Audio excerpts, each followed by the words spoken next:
මේ දැන් මෙතන YouTube සාකච්ඡා මාලාවේ අද අලුත් දවසක් හැමදාම වගේම මේ සාකච්ඡාවට අදත් අපි එකතු කරගන්නේ ජයදේව යංගොඩ සහෝදරයා මහාචාර්ය ජයදේව යංගොඩ මම හිතන්නේ අපි දීර්ඝ සංවාද දැන්ට අපි 3ක් කරලා තියෙනවා යංගොඩ සහෝදරයා සමග විශේෂයෙන්ම ඔහුගේ බුද්ධිමය දේශපාලන බුද්ධිමය අවබෝධය සහ දැනුම මේ සාකච්ඡාවට අපි එකතු කරගනිමින් මේක විශ්ලේෂණය කරගනිමින් අද දවසේ මේ වන විට ලංකාවේ තියෙන ප්‍රධාන දේශපාලන අදහස් ප්‍රවෘත්ති සිදුවීම් පිළිබඳව යම්කිසි වෙනස් කියවීමක් නැත්නම් යම් නිම්වලලු පුල් කර ගැනීමකට අදාළව තමයි මේ කතිකාව අපි පවත්වන්නේ. දැන්ට අපි කරපු සාකච්ඡා මාලාවල මුල්ම එක විදියට අපි විශේෂම කළේ ජාතික ජනබලවේග ආණ්ඩුව බලයට පැමිණීමත් සමග සලකුණු වුණු ලංකාවේ ශ්‍රී ලාංකේය අපිට කියන ප්‍රජාතන්ත්‍රවාදී පරිවර්තනයේ නැත්නම් පුළුල් වචනකින් කිව්ව ප්‍රජාතන්ත්‍රවාදී විප්ලවයේ ලාංකේය මොහොත සලකුණු වීම විදියට සහ ඒකත් එක්ක NPP ආණ්ඩුව බලයට පත්වීමෙන් ඔබට කොහොමද ලංකාවේ ප්‍රජාතන්ත්‍රවාදී සිතීම වඩා ගැඹුරු කරන්න සහ වඩා පුළුල් කරන්න කියන එක තමයි අපේ පළමු සාකච්ඡාව වුණේ යංගොඩ සහෝදරයා සමග. ඊට පස්සේ අපි දෙවෙනි සාකච්ඡාවට මූලික වශයෙන් අරමුණු කළේ ලංකාවේ විපක්ෂ දේශපාලනය දැනට විපක්ෂ දේශපාලනට අදාළ ඉන්න විවිධ කණ්ඩායම් සහ ප්‍රවණතාවල තියෙන හැඹුරුතාවයන් සහ ඔවුන්ගේ තියෙන අපිට කියන්න පුළුවන් පසුගාමී පරාජිත මානසිකත්වයන් තුළ ඔවුන් දැන් තෝරමින් තියෙන උපාය මාර්ගයන් ගැන සහ NPP ආණ්ඩුව සහ ඔවුන් අතර තියෙන දේශපාලන ගැටුමේ අලුත් ස්වභාවය ගැන තමයි අපි දෙවෙනි සාකච්ඡාවේ කළේ. ඊට පස්සේ අපි තුන්වෙනි සාකච්ඡාව මූලිකවම අපි ඉලක්ක කළේ එකක් තමයි ලංකාවේ ප්‍රජාතන්ත්‍රවාදයේ රැඩිකල් කරණය කිරීම පිළිබඳව යම් න්‍යායික අදහසක් පශ්චාත් මාක්ස්වාදී යම් කියවීමක් සහිතව එය හරහා ඇවිල්ලා අපි විශේෂයෙන්ම ප්‍රජාශක්ති වැඩසටහන විශේෂයෙන්ම ජාතික ජනබලවේගයේ විසින් ඉදිරිපත් කරන්න යෙදිලා තිබෙන මේ ප්‍රජාශක්ති වැඩසටහන තුල කොහොමද මේ ප්‍රජාතන්ත්‍රවාදය ලාංකේය ග්‍රාමීය ප්‍රාදේශීය මේ ජන සමාජය තුල කොහොමද යම්කිසි විදියකට රැඩිකල් කරන අර්ථයකින් අපි තේරුම් ගන්න කියන එක තමයි අපි තුන්වෙනි සාකච්ඡාව කළේ.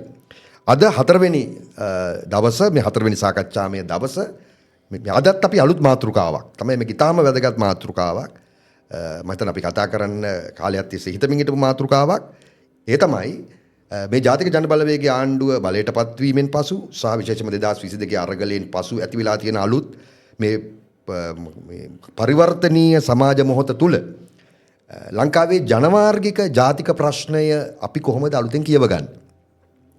මොකද ජනවාර්ගික ජාතික ප්‍රශ්නය කියලා කියන්නේ ලංකාවේ දේශපාලන ඉතිහාසයේ ඒ කියන්නේ හරස් කඩක් ඒකම හරියටම ලංකාවේ ජාතික දේශපාලන ඉතිහාසයේ හරි හදවත මැද තියෙන ප්‍රශ්නයක් සහ තවමත් ඒ ප්‍රශ්නයේ ගැටලු සයිවෙත් විසින් ඇති කරපු කම්පනයන් තවමත් ලංකාවේ දේශපාලනයේ මුළුමනින්ම අවශ්‍ය වෙලා නැහැ.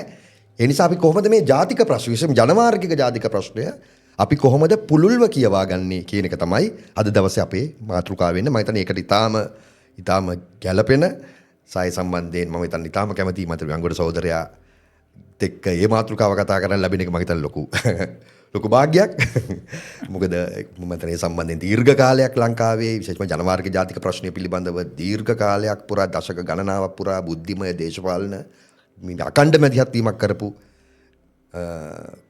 ක්‍රියාදරයෙක් බුද්ධිමතෙක් මතවාදී හදදරන්නෙක් විදියට මම හිතන්නේ වංගොඩ සහෝදරයා සමග මේ සාකච්ඡාව අතිශය වැදගත් මම හිතන්නේ හටපුද්ගලිකව මම ඉස්සෙල්ලාම කැමති මේ ප්‍රශ්නේ ඊටම කෙටියෙන් මම ප්‍රශ්නේ මතු කළොත් දැන් අපි දන්නවා ලංකාවේ දැන් ජාතික ජනබලවේගයේ බලයට ඇවිල්ලා අනුර කුමාර දිසානායක අපි දැක්කා විශේෂයෙන්ම අපේටම යාපනයේ සංචාරය කළා. එතනින් පස්සේ යම් ආකාරයකට දෙමළ ජනතාවගේ විශේෂම උතුරු නැගෙනහිර දෙමළ ජනතාව සහ අනිකුත් මම මේක මුස්ලිම් ජනතාවත් ඇතුළුව නමුත් මෙතනදී ටිකක් දෙමළ ජනතාවගේ පැත්තට ටිකක් වැඩි අවධාරණයක් දුන්නොත් අපි දැක්කා මහා මැතිවරණයේදී විශාල වශයෙන් ලංකාවේ ඉතිහාසයේ නොවිරු විදියට දකුණේ බලයට පත්වෙන නියමිතව තිබුණු පක්ෂ සංවිධානයකට ව්‍යාපාරයකට අතිබහුතර දෙමළ ජනතාවකගේ සානි පැත්තේ මුස්ලිම් ජනතාවත් ඇතුළුව විශාල සහයෝගයක් පළ කරලා තිබුණා. ඉතින් මේක අපි කොහොමද ටිකක් එකක් තේරුම් ගන්නේ? මොකද ලංකාවේ අපි දන්නවා යුද්ධයෙන් පසු ඇතිවෙච්ච තත්වය තුළ යම් ආකාරයකට ජාතීන් අතර මේ ප්‍රශ්නය නැවත කියවා ගන්න තිබුණු අවස්ථාවන් ගොඩාක් මම හිතන්නේ පස්සට ගියා. මත රාජපක්ෂ පාලනය වුණත් ආවට පස්සේ අවස්ථාවන් සම්පූර්ණ කර ඇරලා ඒක අතහැරලා දාලා වෙනත් ආකාරයකට තමයි ඔවුන්ගේ දේශපාලන න්‍යාය පත්‍රය උතුරු නැගෙනහිර ප්‍රදේශවලට අරන් ගියේ. සානිකුත් මම හිතන සුළුතර ජනවර්ග වලට ඔවුන්ගේ දේශපාලනයේ ඉලක්කය උනේ වෙනත් මම හිතන ඔවුන්ගේ බල මේ අරමුණු වලට අවශ්‍ය විදියට මිසක් ලංකාවේ ජනවාර්ගික ජාතික ප්‍රශ්නයක ඉතිහාසය ඇතුලේ නෙවෙයි. හැබැයි දැන් අපිට පේනවා ජාතික ජනබලවේගයේ ඵලයට ආවමත් එක්ක යම්කිසි විදියකට මේක අලුත් තත්ත්වයක් නේද කියන එක. මොකද හේතුව අර වාමාංශික ප්‍රගතිශීලී දේශපාලන ඉතිහාසය ඇතුලේ ජාතික ප්‍රශ්නය හැමදාම කියව ගත්තේ මම හිතනවා ඒකේ තියෙන ධාරාවන් දෙකක් කියලා. එකක් තමයි අර පැරණි මාක්ස්වාදී වාමාංශික සූත්‍රයන් මේ සංයුක්ත තත්වයකින් නැතුව මේ ජාතික ප්‍රශ්නයට අදාළ කරන සම්ප්‍රදායකුත් ලංකාවේ වමේ ප්‍රගතිශීලී ධාරාව ඇතුලේ තිබුණා. මේ හැබැයි මාක්ස් ලෙනින් වාදී සම්ප්‍රදාය තුළම බැලුවොත් ලෙනින්ගේ තිබ්බ මූලික දෙයක් තමයි ඒ කියන්නේ සංයුක්ත තත්ත්වය පිළිබඳ සංයුක්ත විශ්ලේෂණයක් කියන එක. එතකොට අපි අද ඉන්නේ අලුත් සංයුක්ත තත්වයක් තුල. මම හිතන්නේ ලෙනින්ගේ විශේෂයෙන්ම මේ ස්වයං තීරණ අයිතිය පිළිබඳ මම හිතන්නේ මේ ප්‍රවාදය පවා ඔහු විශේෂයෙන්ම රෝසා ලක්සම්බර්ග් එක විවාදය නිකන් අපි මතක් කළොත් ඒ රෝසා ලක්සම්බර්ග් එක ඇතිවෙච්ච විවාදය තුල වුණත් මම හිතන්නේ ලෙනින්ගේ තීසිස් එක හරියටම ප්ලේස් උනේ ඒ මොහොතේ ධනවාදී සංවර්ධනයේ ඒ ඓතිහාසික අවස්ථාවට සාපේක්ෂව විශේෂම අධිරාජ්‍යවාදය සහ මූල්‍ය ප්‍රාග්ධනය ආපු අවධිය තුල අර මාක්ස්වාදී සූත්‍රයේම නැවත මාක්ස්වාදී පැරණි සූත්‍රයේම නැවත උච්චාරණය කරන්නේ නැතුව ඒ සංයුක්ත තත්වයේ තුල තමයි ඔහු විශේෂම රුසියාව කේන්ද්‍ර කරගත්ත සානිකුත් ජාතික විමුක්ති අරගල පිළිබඳ අර්ථය ඔහු හැදුවේ. ඉතින් මම මේක කිව්වේ අද වෙනකොට අපි ඉන්නේ කිසි සංදිස්ථානමය මොහොතක නේද?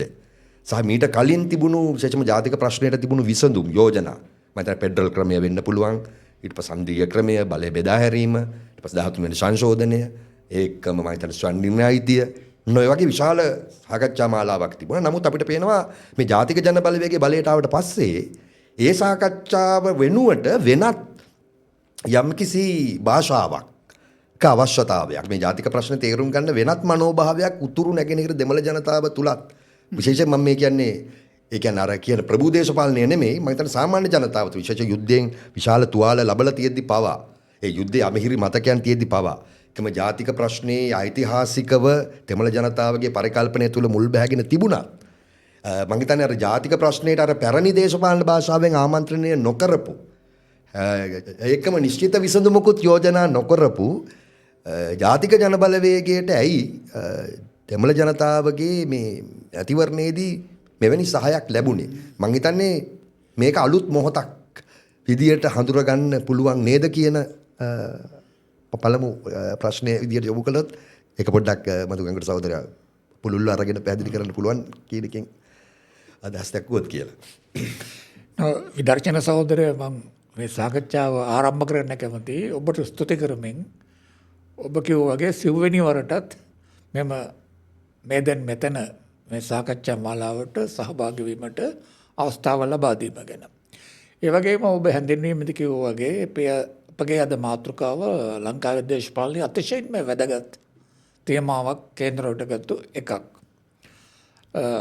දැන් ඔබ අසපු ප්‍රශ්නේ මම හිතන්නේ වැදගත්ම කොටස ඔබේ අවසානයේදී කිව්ව එක තමයි ලංකාවේ දැනට ජාතික ප්‍රශ්නය පිළිබඳ අපි පරිකල්පනය කිරීමේදී අලුතෙන් එම ප්‍රශ්නය විග්‍රහ කිරීමේදී විශ්ලේෂණය කිරීමේදී තේරුම් ගැනීමේදී පිළිගත යුතු කාරණයක් තමයි මේ අලුත් ඓතිහාසික මොහොතක් පැමිණිලා තියෙනවා කියන එක. හැබැයි ඓතිහාසික මොහොත තේරුම් ගැනීමත් වැදගත්. දැන් ඔබ කිව්වා ඓතිහාසික මොහොත සලකුණු කළ එකක් තමයි පසුගිය 27 වසර අවුරුද්දේ ජනාධිපතිවරණයේදී ඊට පස්සේ විශේෂයෙන් පාර්ලිමේන්තු මැතිවරණයේදී ඊට පස්සේ පළාත් සභා මැතිවරණයේදී පළාත් පාලන මැතිවරණවලදී පෙනුණා ද්‍රවිඩ සමාජයේ උතුරෙත් නැගෙනහිරත් ඊළඟට අපි කියන්නේ අර උඩරට මලය ද්‍රවිඩ ජනතාවත් ඒ වගේම කොළඹ අවට බස්නාහිර පළාතේ ද්‍රවිඩ ජනතාවගේ තිබුණා ප්‍රකාශයටපත් වුණා. සාම්ප්‍රදායික දේශපාලන නායකත්වයෙන් ඉවත් වෙලා NPP පැත්තට නැඹුරු වීමක්. ඒක ඉතාම වැදගත් ඓතිහාසික වශයෙන් අලුත් ප්‍රවණතාවක්. මොකද මම හිතන්නේ ඒ ප්‍රවණතාව විශේෂ නියෝජනය කරන මේ අලුත් භවයේ සමහර ලක්ෂණ සහ ප්‍රකාශ වීම කිහිපයක් අපිට තේරුම් ගන්නට වෙනවා ඉතා වැදගත් වෙනවා. එකක් තමයි 2009 යුද්ධය අවසන් වීමෙන් පසුව ලංකාවේ සිංහල සමාජයේ දෙමළ සමාජයේත් දේශපාලනයේ සමාජයේ පරිවර්තනයක් වෙලා තියෙනවා. ඒ දේශපාලනයේ සාමාන්‍ය ජනතාවගේ දේශපාලන පරිවර්තනයක් වෙලා තියෙනවා. ඒ පරිවර්තනයේ ප්‍රකාශයටපත් වෙන්නේ විශේෂයෙන්ම සිංහල සමාජයේ සාම්ප්‍රදායික සිංහල බෞද්ධ ජාතිකවාදය ඉදිරියට දමමින් දේශපාලන බලය රැකගත්තු. එතකොට සිංහල බෞද්ධ ජාතිකවාදයේ මතවාදී ආධිපත්‍යය තුළ මත දේශපාලනය කරන්න ගිය සාම්ප්‍රදායික දේශපාලන පක්ෂ ඉතා දරුණු ලෙස පරාජයට පත්වීම මැතිවරණවලින්. ඒ පරාජයට පත්වීම තුළ NPP එකට අවකාශය ලබා දීලා තියෙනවා. උතුරෙත් ඊට සමාන පරිවර්තනයක් වෙලා තියෙනවා. ඒක බොහෝ දෙනා තාම පිළිගන්නේ නැති වුණත් ඒක තමයි අර අපි කියන අනන්‍යතා වාර්ගික අනන්‍යතා දේශපාලනය මත පදනම් වුණු සාම්ප්‍රදායික ප්‍රභූවාදී දේශපාලන පක්ෂයත් නායකත්වයේ ප්‍රශ්න කිරීමට නැත්තම් වෙන ඒ නායකත්වයේ පක්ෂවලින් ඉවත් වීමට සාමාන්‍ය දරොඩ ජනතාව තීරණය කළා තියෙනවා කියන එක. එතකොට අපට පේනවා ඇත්ත වශයෙන්ම පසුගිය අවුරුදු 10 20 විතර තුල සිංහල සමාජයේ ද්‍රවිඩ සමාජයේ යම් කිසි දුරකට කියන්න පුළුවන් මුස්ලිම් සමාජයේත් දේශපාලනයේ බිම් මට්ටමෙන් ඊටම පහළ මට්ටමෙන් අපට ඇසට මතු පිට නොපෙනෙන අභ්‍යන්තරයෙන් පරිවර්තනයක් විපර්යාසයක් වෙලා තියෙනවා. අපි කියනක මොලකියුලර් processes of history කියලා. ඔය ට්‍රොට්ස්කි පාවිච්චි කරපු සංකල්පයක් තියෙනවා. ඒක සමහරවිට සමාජයේ වෙන ඊටාම ගැඹුරු පරිවර්තන වෙනස් වීම අපිට පාරට පේන්නේ නැහැ. නමුත් ඊටගමන් ඒ පරිවර්තන අපි නොසිතූ විරුලස ප්‍රකාශයටපත් වෙනවා. දැන් පසුගිය මැතිවරණ 2024 මගදී මැතිවරණ එක විදියකින් ප්‍රකාශයටපත් කළ යන්නේ සිංහල දෙමළ සමාජවල අර අභ්‍යන්තරින් තිබිච්ච අතිශෝක්ෂම ලෙස මොලකියුල්ස් කියලා කියන්නේ ඒකට සිංහල වචන මොකද්ද මේ? ඒකට යටිපෙලින් ඇතිවන පරිවර්තනේ නේද? ශුද්‍ර මොලකියුල්ස් කියලා කියන ඉතාම ශුද්‍ර තලයේ වෙන පරිවර්තන. නේ අණු. ශුද්‍ර අණුක පරිවර්තනය කියන්න පුළුවන්. ඒ දේ අපට පාරට පේන්නේ නැහැ. නොත් ඒවා ප්‍රකාශයටපත් වෙන්නේ ඔන්න ඔය විදිහට. දැන් රුසියානු විප්ලවයක් තුළින් ලංකාවේ වෙන්නක් වුණේ නැහැ. නමුත් පහුගිය මැතිවරණ ප්‍රතිඵල ගත්තාම සාම්ප්‍රදායික දේශපාලන ප්‍රභූතන්ත්‍රයේ දේශපාලන ගමනේ අවසානයේ ආරම්භය සලකුණු කළා වගේ පේනවා. එතකොට ඕක අපි ඒ පළවෙනි එක. දෙවෙනි එක තමයි සිංහල සමාජයේ දෙමළ සමාජයේ මම හිතන අවකාශයක් ලැබිලා තිබෙනවා. සමහරවිට ඉස්ලාමීය මුස්ලිම් සමාජයේත් තිබෙනවා. අලුත් විදිහට ජාතික ප්‍රශ්නය දෙස බැලීමට ඔබ කිව්වා අලුතෙන් භාෂා වචන අපට අවශ්‍යයි සංකල්ප අවශ්‍යයි කියලා. ඒ අලුත් විදිහට බැලීමට අවශ්‍ය නම් ඒ පරිකල්පනය ජනතාවට ඉදිරිපත් කරන දේශපාලන බලවේගය කුමක්ද? මට පෙනෙනවා කිසිම සාම්ප්‍රදායික දේශපාලන පක්ෂයකින් ඒ විදිහේ අලුත් පරිකල්පනයක් අවශ්‍ය බව තේරෙන්නේ නැහැ. අලුත් පරිකල්පනයක් ඉදිරිපත් කිරීමට හැකියාවකුත් නැහැ. දැනට වාමාංශීය පක්ෂවලත් ඔය ප්‍රශ්නේ තිබෙනවා. ඒගොල්ලන්ගේ දේශපාලන භාෂාව හැඩගැහිලා තියෙන්නේ 1987 ඉන්දුලංකා ගිවිසුම සමග ඇති වුණු පළාත් සභා ක්‍රමයේ සමග ඇති වුණු දේශපාලන භාෂාව තියෙන බලය විමධ්‍යගත කිරීම ඊළඟට 13 වෙනි සංශෝධනය ඒ දේශපාලන වොකැබුලරි එකක් තියෙනවා මේ ශබ්දකෝෂයක් තියෙනවා. ඒ වගේම තියෙනවා ජාත්‍යන්තර වශයෙන් ලංකාවේ සාමක්‍රියාවලියට සහයෝගය දුන්නු ජාත්‍යන්තර රාජ්‍ය පද්ධතියේ සහ ආධාර කණ්ඩායම් වල එක්සත්ජාතීන්ගේ සංවිධානයේ ආපු අර සංවර්ධනය සහ ලිබරල් ප්‍රජාතන්ත්‍රවාදයේ ප්‍රතිස්ථාපනය කිරීමේ භාෂාවක් තියෙනවා. ලිබරල් සාමකතිකාව වගේ. සාමකතිකාව. දැන් ජිනීවා සාමකතිකාවත් ඒකනේ ලිබරල් සාමකතිකාවනේ. එතකොට ඒවා අවලංගු වෙලා නැහැ. නමුත් ඒවා ප්‍රමාණවත් නැති බව තමයි දැන් අලුත් ඓතිහාසික තත්ත්වය තුළ තියෙන්නේ.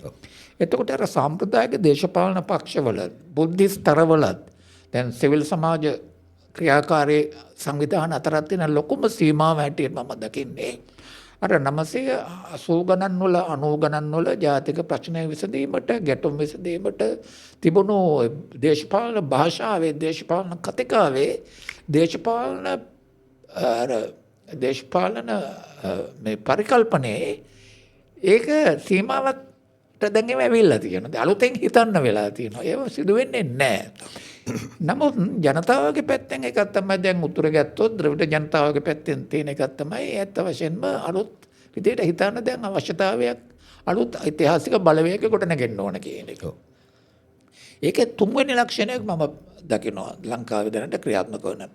ඒක තමයි මේ මම හිතන්නේ පන්ති සාධකයක් ගෙනෙන්න පුළුවන් ජාතික ප්‍රශ්නය ගැන පරිකල්පනය කිරීමේදී. අපි මෙච්චර කාලයක් සිංහල සමාජයේ, දෙමළ සමාජයේ, මුස්ලිම් සමාජයේ ඔය ජාතික විමුක්තිය කියන අරමුණ සංකල්පගත කරමින් ප්‍රධාන වශයෙන්ම ජාතිකවාදී න්‍යාය ලෝක දැක්ම සහ පරිකල්පන තුල පමණයි. ඒක ජාතියක් නෑ. ජාතියේ අපේ අභිලාෂ තියෙනවා. එක් ජාතියකට ඒට නිශ්චිත අභිලාෂ තියෙනවා. ඒව සාක්ෂාත් කරගන්න ඕන. නමුත් ලංකාවේ අරගලය තුලින් අපට ලංකාවේ අරගල තුලින් 950 ගණන් ඉලදලම තියෙන එකෙන් පෙනෙන්නේ අත් වශයෙන් මේ ජාතික ප්‍රජාවන් එකට ගෙන එන්නට ජාතිකවාදී පරිකල්පනය පමණක් ප්‍රමාණවත් නැහැ කියන එක. ජාතිකවාදී පරිකල්පනයෙන් කරන්න පුළුවන් වෙන්නේ එක් එක් වාර්ගයේ කණ්ඩායම් කොටසට Tamanගේ විමුක්තිය වෙන වෙනම සෙවීමයි. දැන් ලංකාවේ ලොකුම ප්‍රශ්නයක් දැන් මමත් ඔය සාකච්ඡාවල ඉඳලා තියෙනවා ඔය අලුත් ආණ්ඩුක්‍රම ව්‍යවස්ථාවක් හැදීමේදී අලුතෙන් බලය විමධ්‍යගත කිරීමේදී කොහොමද සිංහල දෙමළ ජාතිකවාදී ප්‍රභූ කණ්ඩායම් අතර එකගතාවයක් සම්මුතියක් ඇති කරගන්න. ඒ හැම අවස්ථාවකම මට පෙනුණු එකක් තමයි ඒ සම්මුතියක් ඇති කරගන්න බැත් වශයෙන් බැරිකමක් තියෙනවා. ඒතන ප්‍රධාන බාධාව තමයි අපේ ජාතිකවාදී පරිකල්පනයෙන් වෙන්නේ එක ජාතිකවාදයකට තවත් ජාතිකවාදයක් සමග කතා කරන්නවත් බෑ. මොකද උන් සතුරා කියලා පරිකල්පනය කරනවා, ඕන එදිරිවාදිකාරයා කියලා පරිකල්පනය කරනවා. එතකොට අවශ්‍ය වෙන්නේ කොහොමද අපිට ජාතිකවාදය කියන එක නැත්තම් වාර්ගිකත්ව ජාතිකවාදය කියන එක එකපාරට නැති කරන්න බෑ. ඔකට ලංකාවේ අවුරුදු 50කට වැඩි ඉතිහාසයක් තියෙනවා. ඔක සමාජයේ අපේ සමාජයේ සිංහල දෙමළ ජන ප්‍රජාවන් අතර දේශපාලන විඥානයේ මුල් බෑගෙන තියෙනවා. ඒත් ගැඹුරට මුල ගිහිල්ලා තියෙනවා. ඕක එකපාරට අපිට නැති කරන්නත් බෑ. නමුත් ඒකෙන් පමණක් සිංහල ජනතාවටත් දෙමළ ජනතාවටත් මුස්ලිම් ප්‍රජාවටත් මලයක තමිල් ප්‍රජාවටත් අවශ්‍ය සමාජ විමුක්තිය ලැබෙන්නේ නැහැ. එතකොට මගේ අදහස මම හිතන්නේ NPP එකේ වැඩපිළිවෙලේ තියෙන වැදගත්ම සාධකයේ හැටියට මම සලකන්නේ අර ජාතික විමුක්තියත් සමාජ විමුක්තියත් දෙක එකට සම්බන්ධ කිරීම. අන්න එවැනි නව ඉදිරි දැක්මක අවශ්‍යතාවය ඔබ කියපු වගේ මෙම නව ඓතිහාසික මොහොත තුළ මතුවලා තියෙනවා. ඕක වැටහිලා තියෙන්නේ මට පේන හැටියට NPP එක නායකත්වයට පමණයි. ලංකාවේ වාමාංශීය පක්ෂ වලටත් ඒක තාම තේරිලා නැහැ. වාමාංශීය පක්ෂ තාම කතා කරන්නේ 990 ගණන් වල දේශපාලන භාෂාව තුළ. ඉතින් හරිද? ඊළඟට ඒ වගේ ප්‍රධාන ප්‍රවාහයේ දේශපාලන පක්ෂ කතා කරන්නේ ඒක තුළ. ඊළඟට ලංකාවට සුබපතන ජාත්‍යන්තර ප්‍රජාව කතා කරන්නේ ওই භාෂාව තුළ. සිවිල් සමාජ කණ්ඩායම් කතා කරන්නේ 990 ගණන් වල ඉඳලා දේශපාලන භාෂාවේ දේශපාලන ව්‍යාකරණය තුළ. එතකොට අපිට දැන් තියෙන ප්‍රශ්නේ ඔය වගේ දෙයක් නම් මම හිතන්නේ NPP ආණ්ඩුවට NPP පක්ෂයටත් NPP ආණ්ඩුවට අතිවිශාල ඓතිහාසික කාර්යභාරයක් තියෙනවා මේ ජාතික ප්‍රශ්නය විසඳීමට.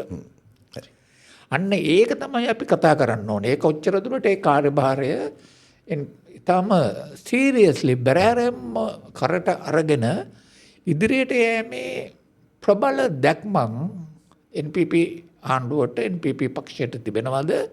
වැඩපිළිවෙලක් තියනවද? ඉදිරි දැක්මක් තියනවද? මොකක්ද අත් වශයෙන් වැඩපිළිවෙල? ද්‍රවිඩ ජනතාවට ඉදිරිපත් කරලා තියනවද? සිංහල ජනතාවට ඉදිරිපත් කරලා තියනවද? ඒ වගේ වැඩපිළිවෙලක් මුස්ලිම් ජනතාවට ඉදිරිපත් කරලා තියනවද?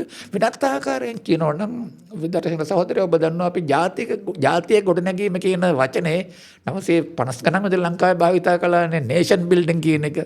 අත් වශයෙන් දැන් තමයි අවස්ථාවක් ලැබිලා තියෙන්නේ සාම්ප්‍රදායික ප්‍රවේශයට වෙනස්ව අලුත් ප්‍රවේශයකින් මේ ජාතිය ගොඩනැගීම කියන එක කොහොමද කරන්නේ? බෞද්ධවාදී විදිහට ප්‍රජාතන්ත්‍රවාදී විදිහට කොහොමද මේ ජාතිය ගොඩනැගීම කියන එක අලුතෙන් ගොඩනැගෙන ජාතිය කියන එක. හරිය? ඒක තවදුරටත් වාර්ගික ජාතිකත්වවාදයේද නැත්නම් වාර්ගිකත්වයේ සීමාවන් සහ බෙදීම් අතික්‍රමණය කළ හැකි ඊට වඩා ප්ලූරලිස්ටික් නැත්තම් හෝලිස්ටික් අපිට විෂන් එකක් කියන්නේ හොලිස්ටික් කියන්නේ මේ සාකල්‍යතාවය. සාකල්‍යතාවාදී විෂන් එක දැක්මක් හදාගත හැකිද කියන එක. එතෙන්දි තමයි මම කියන්නේ ජාතික විමුක්තිය සහ සමාජ විමුක්තිය. නැත්නම් වාර්ගික විමුක්තිය මෙන්ම පන්ති විමුක්තිය කියන දෙක සම්බන්ධ කිරීමේ ඓතිහාසික අවකාශය තමයි දැන් අපට පැමිණලා තියෙන්නේ. එතෙන්දි මම හිතන්නේ අපේ රටේ ප්‍රගතිශීලී ජාතිකවාදී බුද්ධිමතුන්ටත් වාමාංශික බුද්ධිමතුන්ටත් මම හිතන්නේ විශාල කාර්යයක් තියෙනවා. මොකද පන්ති විමුක්තිය කියන එක වාමාංශික පැත්තෙන් එන එකක් නේ.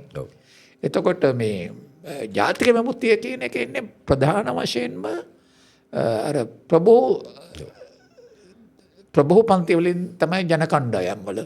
එතකොට අර පල්ලෙහා ඉන්න නිර්ප්‍රභූ කණ්ඩායම් වලින් වෙන්නේ සමාජ පන්ති විමුක්තිය පිළිබඳ අපේක්ෂා සහ බලාපොරොත්තු. එතකොට මේ තියෙන මොහොත මම හිතන්නේ අපි අන්නේ විදිහට දකින්න ඕනේ කියලායි මගේ තේරුම් ගැනීමට. එතෙන්ට වෙංගට සහෝදරයා දැන් මම හිතන්නේ වෙංගට සහෝදරයා මේ කියන එකේ නිකන් අපි පොදු නිකන් මේකේ කේන්ද්‍රයට આવුත් කිව්ව අදහස මම ඊට කලිනුත් වෙංගට සහෝදරයා මේ කියලා තියෙනවා මේ. ඒ කියන්නේ ලංකාවේ වාර්ගික අනන්‍යතා ප්‍රශ්නයට වාර්ගික අනන්‍යතාවේ විසඳුමක් නැහැ කියන එක. මම හිතන්නේ ඒක තමයි මේකේ අපි අද දවසේ මේ ලංකාවේ ජනවාර්ගික ජාතික ප්‍රශ්නේ වටහා ගන්න පුළුවන් වෙනස් සිතීම කියලා මට හිතෙනවා. ඒක එතන ඉඳලා තමයි අපිට යන්න වෙන්නේ කියලා. මොකද අර කලින් කිව්වා වගේ ලංකාවේ වාමාංශික විශේෂයෙන්ම ජාතික ප්‍රශ්නයට සංවේදී වුණු ලංකාවේ වාමාංශික ධාරාවන් ගත්තොත් බොහෝ විට ටිකක් සාමාන්‍යයෙන් අර කිව්ව එකක් තමයි ලංකාවේ වමේ ලිට්මස් පරීක්ෂාව. වෙන තැන විදියට ගත්තේ මේ ප්‍රශ්නයට ස්වයං නිර්ණය අයිතිය පිළිගන්නවද නැද්ද?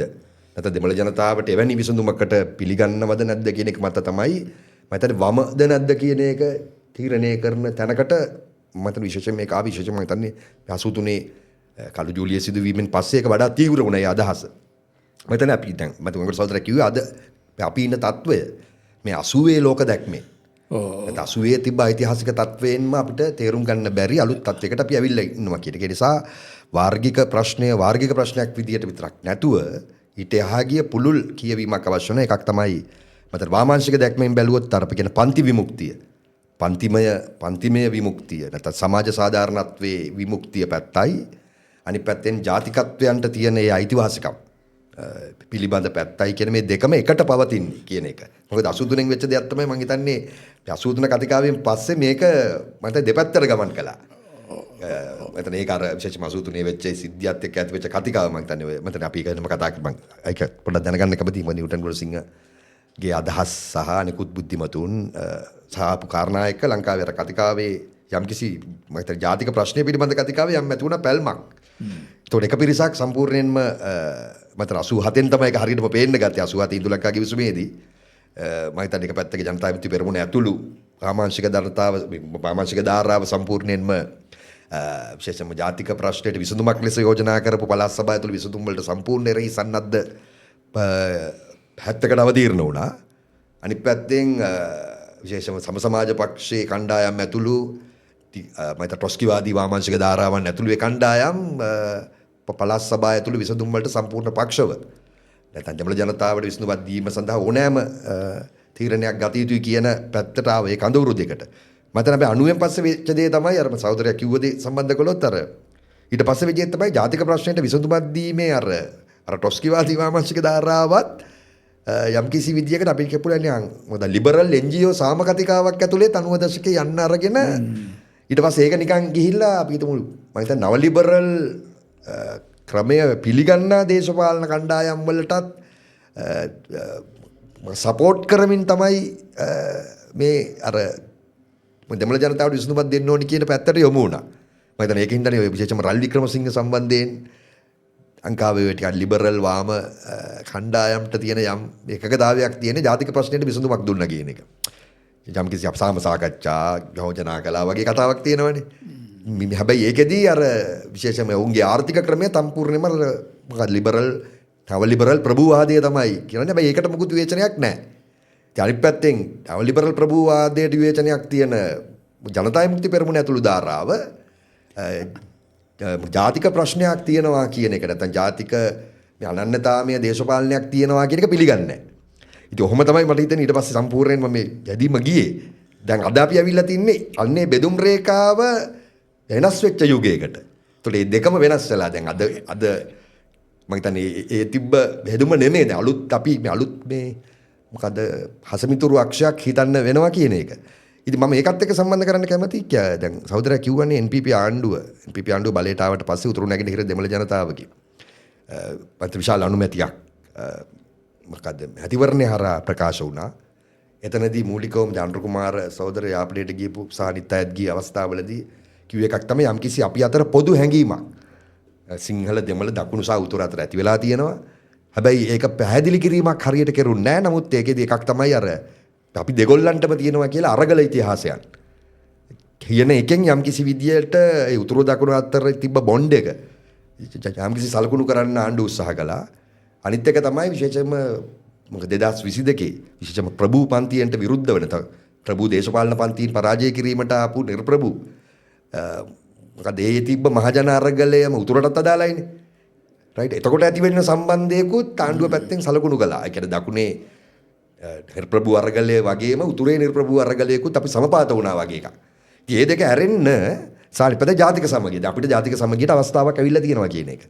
මම හිතන්නේ උගකට සහෝදරයා කිව්වා වගේ හැබැයි ඒකෙන් කියවෙන්නේ නැහැ නේද දෙමළ ජනතාවටගේ මොකද්ද සාමූහික විඥාණය තුල කාලාන්තරයක් තිස්සේ මුල් බැසගෙන තියෙන ඇත්තටමත් සමහර කාරණාවලදී අදාළ වෙන මම දේශපාලන අයිතිවාසිකම් ඊට පස්සේ භාෂා සමානාත්මතාවය ඊට පස්සේ පුරවැසි සමානාත්මතාවය ඊට පස්සේ දේශපාලනයේ වශයෙන් රාජ්‍ය බලයට උන්ට සම්බන්ධ වීමට තියෙන මේ අයිතිය සහ පුළුල්ව ගත්තොත් අපි ගත්තොත් ප්‍රාදේශීය ස්වයං පාලනයන් සම්බන්ධයෙන් තියෙන හිමිකම විශේෂයෙන්ම දෙමළ ජනතාවට සහ මුස්ලිම් ජනතාව ඇතුළු මතරේ ජන වර්ගවලට මෙන්න මේ කලාපය සම්බන්ධයෙන් අර ජාතික සමගියක් ගැන ආණ්ඩුව කිව්වට NPP ආණ්ඩුව කිව්වට අපි අතර යම්කිසි සම්බන්ධයක් හැදිලා තියෙනවා කියලා කිව්වට මෙන්න මේ කලාප වලට ආණ්ඩුව දෙන අවධානය තවමත් පේන්නේ නැහැ නේද? උදාහරණයක් ගත්තොත් පළාත් සභාව වුණත් මම හිතන්නේ පළාත් සභා මැතිවරණය මම හිතන්නේ ඉදිරියට යන්න ඉඩ තියෙනත් පුළුවන්. නමුත් මම හිතන්නේ පළාත් සභාවල දැනට තියෙන සීමාවලින් එහාට යන්නවත් මම කියන්නේ ව්‍යවස්ථාපිතව තියෙන පළාත් සභාවල තියෙන මූලික රෙගුලාසිවත් ක්‍රියාත්මක කරන හිසාවකට වැනි අර ඇත්තටම උතුරු නැගෙනහිර දෙමළ ජනතාව ඇතුළු මුස්ලිම් ජනතාවත් ඇතුළුව ඒ තියෙන දේශපාලන අයිතිවාසිකම් වලට මේ ආණ්ඩුව දක්වන අවධානය ඒ තරම් පේන්නේ නැහැ නේද? මේ උතුරු ජනතාව හස්තය දිගු කළාට එයින් කියවෙන්නේ නැහැ නේද කියලා උතුරේ සාමාන්‍ය ජනතාවට දේශපාලන අයිතිවාසිකම් හවතිනවා ලංකාවේ රාජ්‍යයට සම්බන්ධ වීමට උන්ට තියෙන අයිතිය තවමත් ඒ ආකාරබිෂ්ට වෙලා නැහැ කියන කාරණේ. ඒකම යුද්ධයෙන් පස්සේ ඇති වෙච්ච තුවාල සංහිඳියා තත්වයන් මිලිටරිකරණයන් මම හිතන්නේ ඒවට අවශ්‍ය වෙන අවශ්‍යම පියවර තවමත් අරගෙන තියෙනවද? මම හිතන්නේ ඒකත් එක පැත්තක්. මෙන්න මේ කාරණා මේ ටිකක් ඒ පැත්ත පැහැදිලි කළොත් වංගර සෝදරය. ඔව්. දැන් ඔබ මත කරපු ප්‍රශ්න ඉතාම වැදගත්. විශේෂයෙන්ම ඔබ පළවෙනි ප්‍රශ්නේ වගේ දෙවෙනි ප්‍රශ්නේදීත් අවසානයේදී මතු කළා මේ ආණ්ඩුවට තියෙන අතිශයින්ම අභියෝගාත්මක කාරණයකදී ආණ්ඩුවේ තියෙන ස්ථාවරයේ තිබෙන පැහැදිලි නැතිකම. ඕක පැහැදිලි නැතිකම තියෙන අපට පමණක් නොවේ. ඒක උතුරේ දැන් මට ලැබෙන ආරංචි ඔබට ලැබෙන යුතු අපි අඳුරන සහෝදරවරු ඉන්නවා මිත්‍රයෝ ඉන්නවා විශ්වවිද්‍යාල ආචාර්යවරු ඉන්නවා අපි සමග වැඩ කරපු කට්ටිය. ඒ වැඩි දෙනත් NPP එකට හිතවත් අය. නමුත් ඒගොල්ලන්ට මොහොන දෙන ප්‍රශ්නයක් තමයි අත් වශයෙන් NPP එකට හිතවත් වුණාට ඡන්ද දීපු අය. නමුත් NPP එකේ අත් වශයෙන් ජාතික ප්‍රශ්නයයි සමාජීය ප්‍රශ්නයයි දෙක එකට අරන් විසඳීම පිළිබඳ දැක්ම පැහැදිලිව ප්‍රකාශයටපත් වෙන්නේ නැහැ කියන එක. අත් වශයෙන් මේක ව්‍යංගයෙන් තියෙනවා NPP එකේ මැතිවරණ ප්‍රකාශනය තුල. නමුත් එහෙම ව්‍යංගයෙන් තිබිලා මදි. දැන් හුඟක් දෙනාට ඔබත් නිවැරදිව කිව්වාගේ ජාතික ප්‍රශ්නය කියන එක සුළු ජාතික කියන වචනයට මම ඉතාම කැමැතියි. නමුත් ලංකාවේ දේශපාලන භාෂාව යක තියෙනවනේ. ඔවුන්ගේ ජාතික අපේක්ෂාවන් අමතක කිරීම ලොකු වැරැද්දක්. මම අපි නොකළ යුතු වැරැද්දක්. අපි ඒ අමතක කළ ගමන් අර ජනතාව කුඩා සංඛ්‍යාත්මක වශයෙන් කුඩා ජන ප්‍රජාව හිතන්නේ අපට හැකියාවක් නැහැ කියලා ඔවුන්ගේ තත්ත්වය ඇත්ත වශයෙන් ඔවුන්ගේ දෘෂ්ටි කෝණයෙන් තේරුම් ගැනීමට. දැන් ගත්තොත් ඔබ නිවැරදිව කිව්වා වගේ දේශපාලන විඥානය තුල ඊටාම දැඩිව තියෙන දෙයක් තමයි ද්‍රවිඩ ජනතාවගේ ඔවුන් ද්‍රවිඩයන් වීම නිසා ද්‍රවිඩ වීම නිසාම දශක ගණනාවක් තුළ පීඩනයට ගොදුරු වෙලා තියෙනවා. කොන්කරුණු ලැබීමට ගොදුරු වෙලා තියෙනවා. අයිතිවාසිකම් ප්‍රතික්ෂේප කරනු ලැබීමට ගොදුරු වෙලා තියෙනවා. එතකොට ඒකට විසඳුමක් ලැබෙන්නේ හුදෙක් ඔවුන් දුගී ජනතාවේ නැත්තම් කම්කරු පන්තියේ ගොජිරතාවේ කියලා ඔවුන්ට ලැබෙන ආර්ථික නැත්තම් සමාජ සාධාරණත්ව විසඳුමුලි පවණක් නෙවෙයි. මම ඔකට වෙන නිදසුනක් කියන්නම්. ඔබට මතකද රාජපක්ෂ ජනාධිපතිතුමාගේ කාලේදී යුද්ධෙන් පස්සේදී උතුරේ පටන් ගත්ත ඉතාම ඉක්මනින් සංවර්ධන ක්‍රියාවලිය පටන් ගන්න. පාරවල් හැදුවා, බෝක්කු හැදුවා, පාලම් හැදුවා, ඉන්ෆ්‍රාස්ට්‍රක්චර් විචාර වියදම් කළා. නම ඡන්ද ඉලෙක්ෂන් එකේදී ඒගොල්ලන්ට ඡන්ද දුන්නේ නැහැ. මට මතකයි අපි බැසිල් රාජපක්ෂ මහත්තයා බොහොම කෝපෙන් කියනවා අපි මෙච්චර වියදම් කළා සංවර්ධනය කළා. මේ මිනිස්සු අපිට ඡන්ද දුන්නේ නැහැ කියලා. එතකොට මට මතකයි මම පත්‍රේ ලිපියක් ලිව්වා ඉංග්‍රීසි පත්‍රයක ලිව්වා. මම ඒක ඉංග්‍රීසියෙන් කිව්වේ Tamil people ඒක බයිබලේ එක පාඩයක් මම අරගෙන කිව්වේ බයිබලයේ කැලලක් තියෙනවා. මේක මේ පීතෘමූලික පුරුෂ කේන්ද්‍රීය භාෂාවෙන් තියෙන්නේ. Men live not by bread alone. මනුස්සයන් ජීවත් වෙන්නේ බඩපුරවගෙන පමණක් නොවේ කියලා. එතකොට මම කිව්වා ඒක අරගෙන මම සඳහන් කළා Tamil people in Sri Lanka not live by bread alone. They need devolution as well කියලා. ඒ කියන්නේ ඔහුගේ අයිතිවාසිකම් අර ජාතික කණ්ඩායමක් ඇටියට කාලයක් තිස්සේ ප්‍රතික්ෂේප කරනු ලැබුණු අයිතිවාසිකමුත් උන්ට අවශ්‍යයි. එතකොට සමාජ සාධාරණත්වයට අමතරව අර ජනවාර්ගික සාධාරණත්වය පිළිබඳ ඉටු නොවුණු විශාල න්‍යාය පත්‍රයක් තියෙනවා අපේ සමාජයේ අපිට නොකරපු. එතකොට ඒ සඳහා ආණ්ඩුව ඔබ සඳහන් කළා පළාත් සභා ක්‍රමය. පළාත් සභා ක්‍රමය ඊටම දුර්වල ක්‍රමයක් කියලා අපි දන්නවා.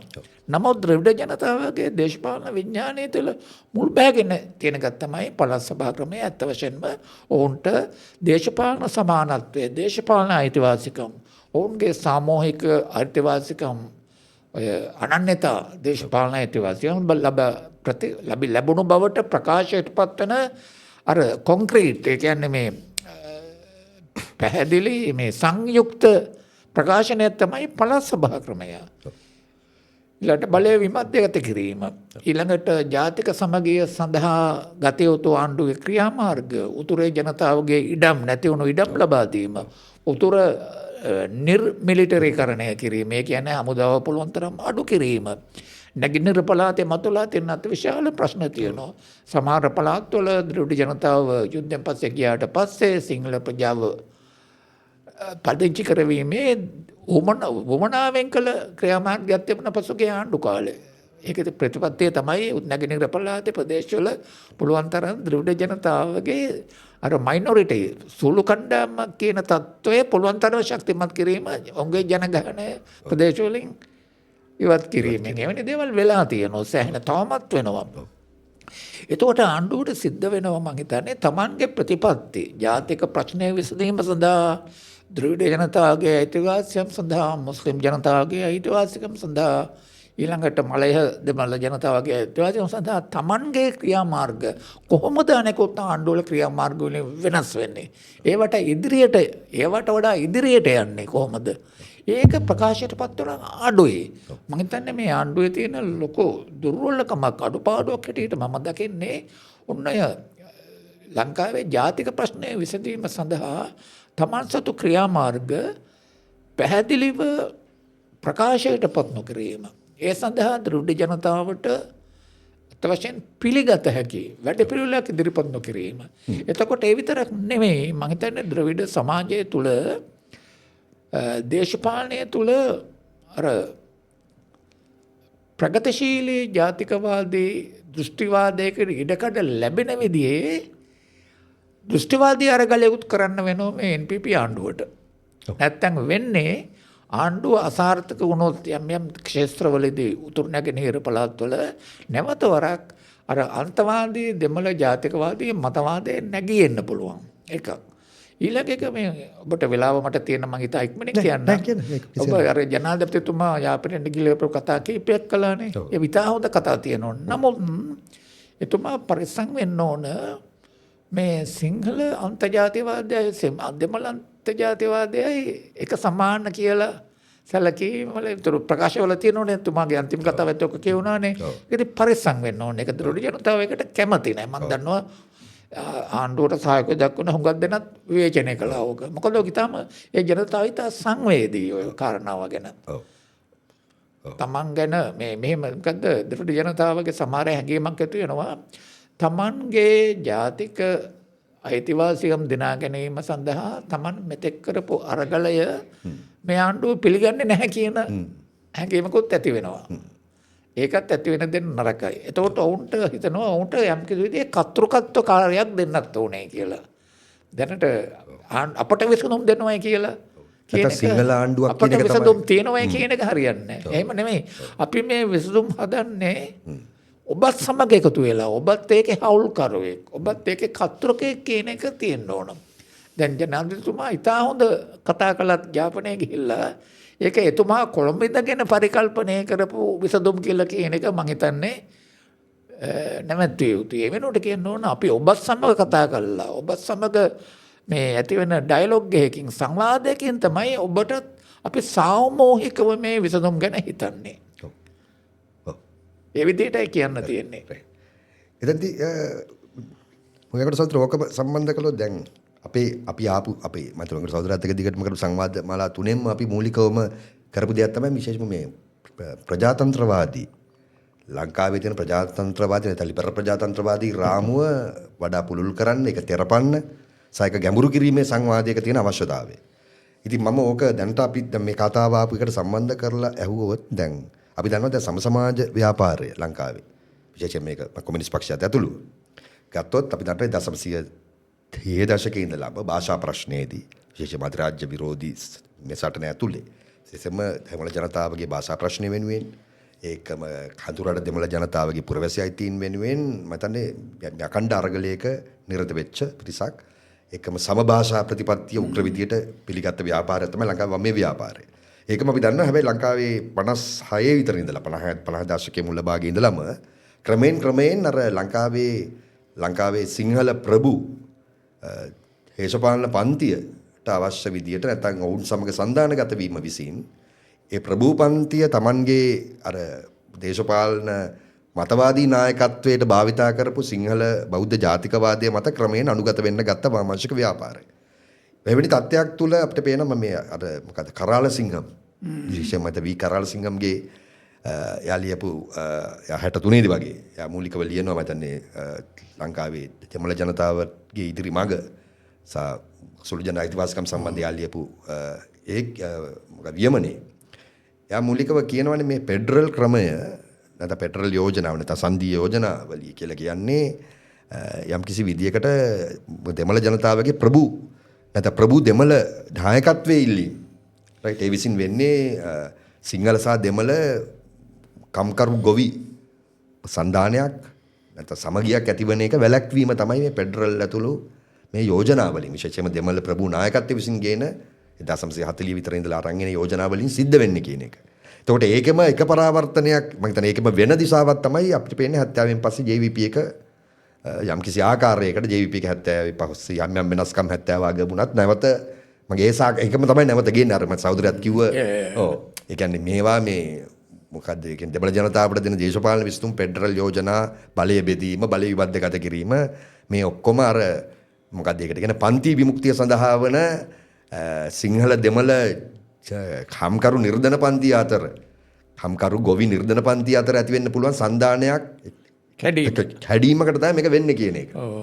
හැබැයි දැන් අපි මේ සාකච්ඡාව නෙමෙයි අපි අලුත් අධියරක ඉන්න තත්වයේ ඇතුලේ අපි නිකන් අර අපි මම දුගංගර සහෝදරත් මාත් කතා කරපු අර ප්‍රජාතන්ත්‍රවාදයේ ගැඹුරු කිරීමේ අලුත් සංවාදයට ආවොත් ඒක ලිබරල් ප්‍රජාතන්ත්‍රවාදයේ පුළුල් කිරීමේ මේක ඇතුලේ අපිට දැන් අපි කියවනේ යම්කිසි අපි කියව ග්‍රාමීය ප්‍රජාතන්ත්‍රවාදය සම්බන්ධයෙන් යලි කියවීම ඊට පස්සේ ලංකාවේ ප්‍රජාතන්ත්‍රවාදය නැවත ප්‍රාදේශීය කලාපයන්ට ගෙන යාම නැත්නම් ජනතාව සක්‍රිය කිරීම බලගැන්වීම පුරවැසි ප්‍රජාතන්ත්‍රවාදයක් ඒ කියන්නේ සාමාන්‍ය බිම්මට්ටම පර අරන් යෑමේ මේ අලුත් අවශ්‍යතාවයක් ඇවිල්ලා තියෙනවා.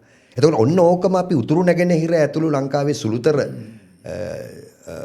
ජනමාර්ගික ප්‍රජාවන්ටත් අපි ඒක මේ සාකච්ඡාව ගෙනිච්චොත් අර ෆෙඩරල් පිළිබඳව තිබ්බ පැරණි කතාව කවරක් වුණත් රයිට් ඒ ගැන තිබ්බ කවර විවාදයක් වුණත් අපි උදාහරණයක් අපේ රටට ෆෙඩරල් ක්‍රමයක් ඕනද කියලා දැන් අලුතෙන් සංවාදය ආවොත් අපි ආපහු සංවාදය අර අතීතයේ තියෙන මොකද දෙමළ ප්‍රභූ දේශපාලනයයි ඉන්දියන් අරමුණු ඔක්කොමත් එක්ක ආපහු හටලැවිලා ඒක මම හිතන්නේ කරන්න බැරි දෙයක් කියන එක තමයි දැන් මේ සාකච්ඡා වෙන්නේ. දැන් ඕක කරන්න බෑ පෙට්‍රල් දෙන්න බෑ සුවන් නිර්ණය දෙන්න බෑ පිස්සුවක් වගේ එකක් වෙන්නේ.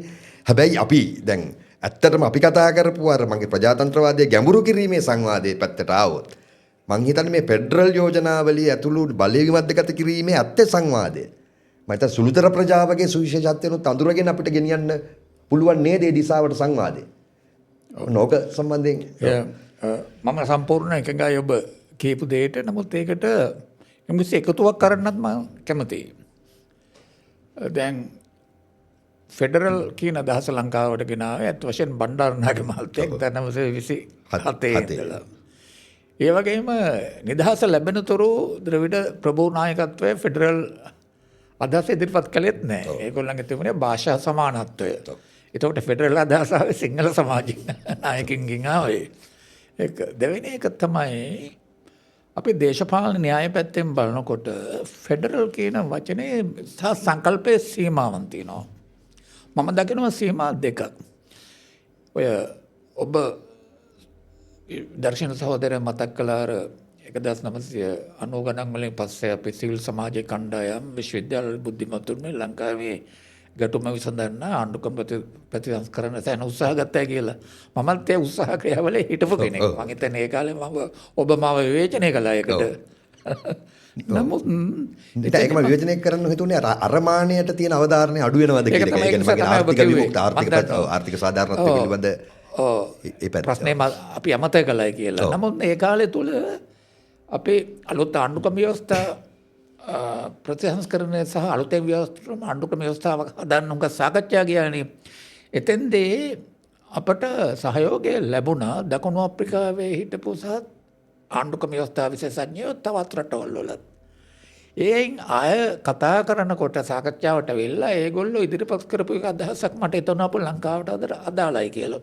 ඒගොල්ලෝ කිව්වා වාර්ගික වශයෙන් ගැඹුරු ලෙස බෙදී ගිය සමාජවල ආණ්ඩුක්‍රම ව්‍යවස්ථාමය දේශපාලන විසඳුම් හොයන්න යනවා නම් කවදාවත් එතෙන්දී යුද්ධයට පැටලලා ඉන්න ගැටුමට පැටලලා ඉන්න ප්‍රජා කණ්ඩායම් අතර බෙදීම් තවත් උස්සන්න කරන ඔවුන්ට එකතු වෙන්නට බැරි විදිහේ මේ විසඳුම් වල භාෂාව පාවිච්චි කරන්න එපයි කියලා. කියන්නේ ඒ විසඳුම් සෙවීමේදී ඒ භාෂාව පාවිච්චි කරන්න එපයි කියලා.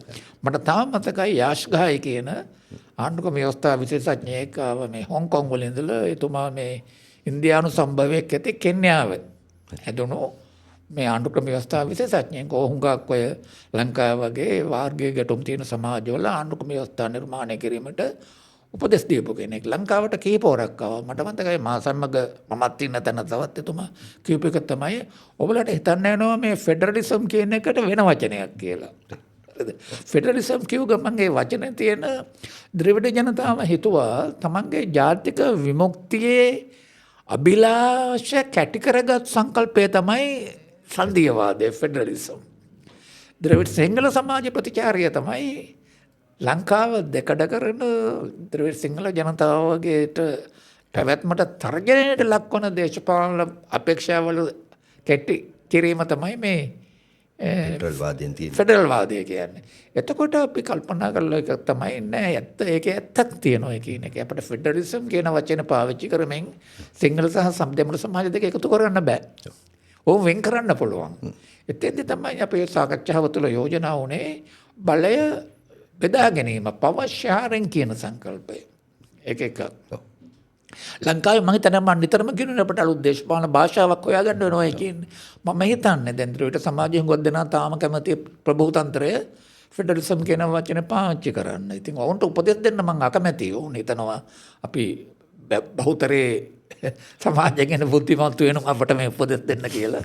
අපි දේශපාලන පොලිටිකල් ඩිස්කෝස් කියලා කියන්නේ අපේ දේශපාලන සාකච්ඡාව අපට අලුත් කරන්න නම් අපිට අර පැරණි සංකල්ප අපේ සමාජයේ ජන කොටස් බෙදීමට තුඩු දුන්නු සංකල්ප ඒ අර්ථයම ඒ ගැඹුරම වෙනත් අලුත් සංකල්ප වලින් හොයාගන්න වෙනවා. එතකොට ප්‍රජාවන් එකතු කරන භාෂාවක් තමයි අපට හොයාගන්න වෙන්නේ.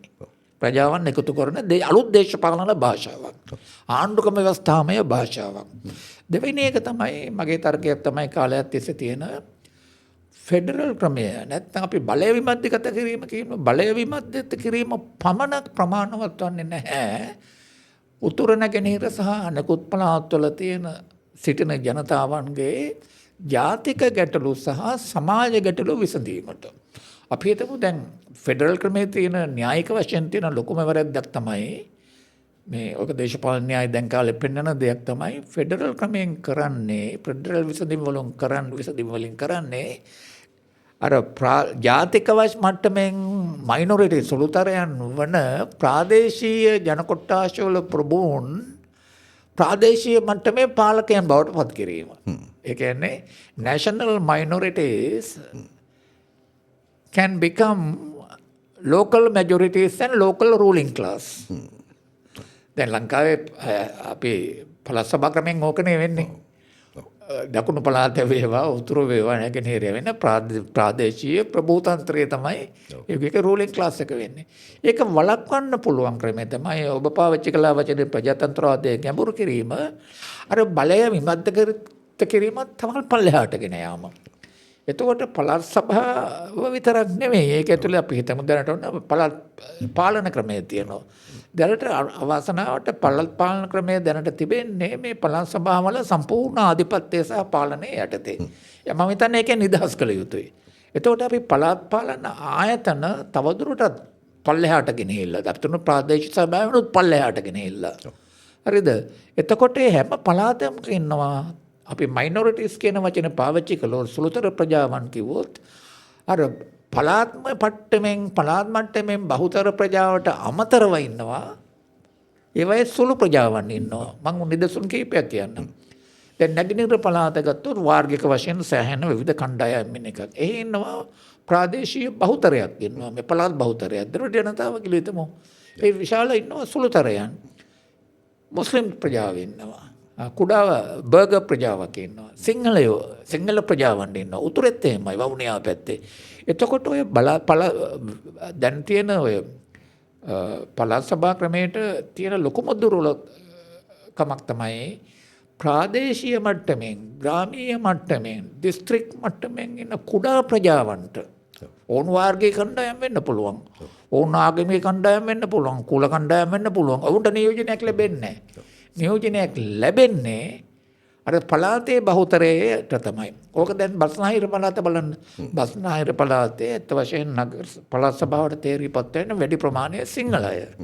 නමුත් බස්නාහිර පළාතේ ඉන්නවා විශාල වශයෙන් සුළුතරයන් තව ඉන්නවා. දෙමළ ජනතාව ඉන්නවා.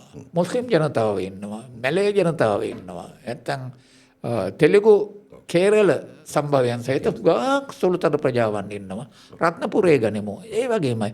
එතකොට ඔවුන්ටත් නියෝජනය ලැබෙන, ඔවුන්ට ස්වයං පාලනය ලැබෙන, ඔවුන්ට ප්‍රාදේශීය පළාත් සභා තුළ ඊට වඩා පල්ලෙහා තියෙන ලෝකල් ගවර්න්මන්ට් පළාත් පාලන ආයතනවල ඊටත් පල්ලෙහා තිබෙන ස්වයං පාලන ආයතනවල නියෝජනය ලැබෙන හැකි පරිදි මම නම් හිතන්නේ මේ පළාත් සභා ක්‍රමය තවදුරටත් සංශෝධනය කළ යුතුයි. දැන් අපි ඔගේ කාලේ හුඟක් ද්‍රවිඩ දේශපාලන නායකත්වයෙන් තිබුණු ඉල්ලීම තමයි 13+ කියන එක. 13 වෙනි සංශෝධනය මදි. ඒ නිසා 13 වෙනි සංශෝධනය යටතේ පළාත් සභාවලට විශේෂයෙන් උතුරු නැගෙනහිර තියෙන බලය වැඩි කරන්න ඕනේ කියලා. මම කියන්නේ ඒක ප්‍රමාණවත් නෑ. 13+ විතරක් නෙවෙයි. 13 එකේ අර කියන්නේ vertically ගැඹුරට පල්ලෙහාට යුතුයි බලය ජනතාව අතරට ලබා දීමට ඔය ප්‍රජාශක්ති ඔය ව්‍යායාමයේ තියෙන වැදගත්ම දෙයක් තමයි පල්ලෙහා මට්ටමේ ජනතාවට පුරවැසියන්ට පාර්ටිසිපේටරි ඩෙවලොප්මන්ට් කියන සහභාගීත්ව සංවර්ධන වැඩපිළිවෙලවලට සහභාගී වෙන්න පුළුවන්. එතකොට ඔවුන්ට දේශපාලන ක්‍රියාවලිය තුළ පාර්ටිසිපේට් වෙන්න සහභාගී වෙන්න සහභාගීත්ව ප්‍රජාතන්ත්‍රවාදය අපිට මම කියන ඔය පළාත් සභා ක්‍රමය තුළ තියෙන ප්‍රජාතන්ත්‍රවාදයේ විභවතාවය ශක්තිමත් කරලා ප්‍රජාතන්ත්‍රවාදයේ ගැඹුරු කිරීමට තිබෙන එක උපක්‍රමයක් තමයි මේ ආණ්ඩුවේ ප්‍රජාශක්ති ක්‍රමයේ තිබෙන අර මම කියන්නේ පාර්ටිසිපේටරි ඩෙවලොප්මන්ට් කියන එක කියන්නේ සංවර්ධන ක්‍රියාවලියට ගම්මට්ටමින් තියෙන ජනතාවට සහභාගී වෙන්න පුළුවන්. ඔවුන්ට ඒකේ මේ ප්ලෑන්ස් හදන්න, ප්ලෑන්ස් ක්‍රියාත්මක කිරීම පරීක්ෂා කිරීමට, accountability වගවීම සාතික කිරීමට, දූෂණය නැවැත්වීමට. ඒ විතරක් නෙවෙයි ඊට අමතරව දෙන්න ඕන ඔවුන්ට පාර්ටිසිපේටරි ඩෙමොක්‍රසි සඳහා ඩෙවලොප්මන්ට් විතරක් නෙවෙයි. ඒ කියන්නේ කොහොමද ඔවුන්ගේ නියෝජනය ලබා ගන්නේ? භාෂා අයිතිවාසිකම් සංස්කෘතික අයිතිවාසිකම් අයිතිවාසිකම් ලැබෙන්නේ කොහොමද පල්ලෙහා මට්ටමින්? දැන් අර කුඩා සුළු ප්‍රජාවන්ට වාර්ගික වශයෙන් අපි මුස්ලිම් වෙන්න පුළුවන්, දෙමළ වෙන්න පුළුවන් සමහර පළාත්වල. හරි දැන් අපේ තුන රත්නපුර පළාතේ ඉන්නව රත්නපුර සබර්ගම පළාතේ විශාල වශයෙන් දෙමළ ප්‍රජාවන් ඉන්න කුඩා. ඔවුන්ට නියෝජනය කොහොමද සහතික වෙන්නේ? ඔවුන්ට සහතික කළ නියෝජනයක් දිය යුතුයි පළාත් පාලන ආයතනවලට. අන්න ඒ වගේ ප්‍රතිසංස්කරණ කරන්න තියෙනවා. පළාත් සභා ක්‍රමයක් ප්‍රතිසංස්කරණය කළ යුතුයි. ලෝකල් ගවර්න්මන්ට් සිස්ටම් එක පළාත් පාලන ක්‍රමයක් ප්‍රතිසංස්කරණය කළ හැකි. අපේ ඡන්ද ක්‍රමයක් ප්‍රතිසංස්කරණය කළ හැකි. අර නියෝජ ප්‍රජාතන්ත්‍රවාදය ගැඹුරු කිරීමට පුරවැසියන්ට සිංහල වේවා, දෙමළ වේවා, මුස්ලිම් වේවා කවුරුණත් වුණත් අප රටේ පුරවැසියන්ට නියෝජනය ඊටම පල්ලෙහා මට්ටමෙන්ම ලබා දීමට අවස්ථාව සකස් කරන ප්‍රතිසංස්කරණ අවශ්‍යයි. ආණ්ඩුක්‍රම ව්‍යවස්ථාවේ තිබිය යුතුයි, පරිපාලන ක්‍රමයේ තිබිය යුතුයි, පළාත් පාලන ක්‍රමයේත් ඒ වගේ ප්‍රතිසංස්කරණ ඇති කළ හැකි. මම හිතන්නේ ආණ්ඩුව කළ යුත්තේ ඔන්න ඔය විදියට හිතන්න. හිතලා හැම ජනතාවකටම ප්‍රතිලාභ ලබන විදිහේ ජාතික ප්‍රශ්නයට විසඳුම් සෙවීම. ජාතික ප්‍රශ්නයට විසඳුම් සෙවීමේදී තියෙන අභියෝගයක් තමයි සමහර ජන කොටස් හිතන්න පුළුවන් මේ විසඳුමෙන් අපට ලාභයක් ලැබෙන්නේ අපට වෙන්නේ වාසියක් මේකෙන් වාසියක් ලැබෙන්න වෙන කට්ටියකට.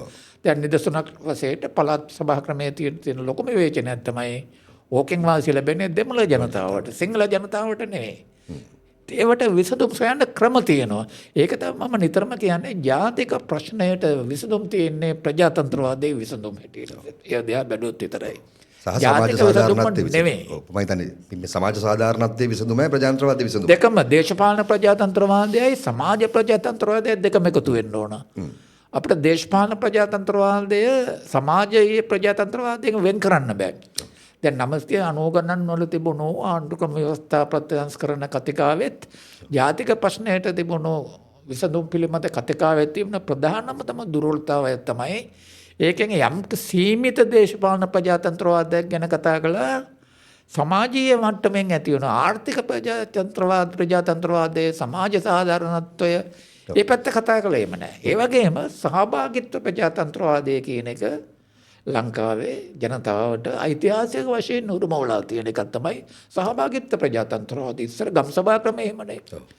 ඒක සම්පූර්ණ අමතක කරලා දාලා තියෙනවා. එතකොට මම නිතරම කියන්නේ අපේ ප්‍රජාතන්ත්‍රවාදයේ අලුතෙන් පරිකල්පනය කරනවා කියන එකේදී අපිට දැනට තියෙන ප්‍රජාතන්ත්‍රවාදී ආයතන ව්‍යුහයන් සහ පරිකල්පනයට එකතු කරන්න තවත් දේවල් අපේ සමාජවලම අපේ රටේ ගැටුම් තුලින්ම අපිට ඉගෙන ගත හැකි දේවල් තියෙනවා.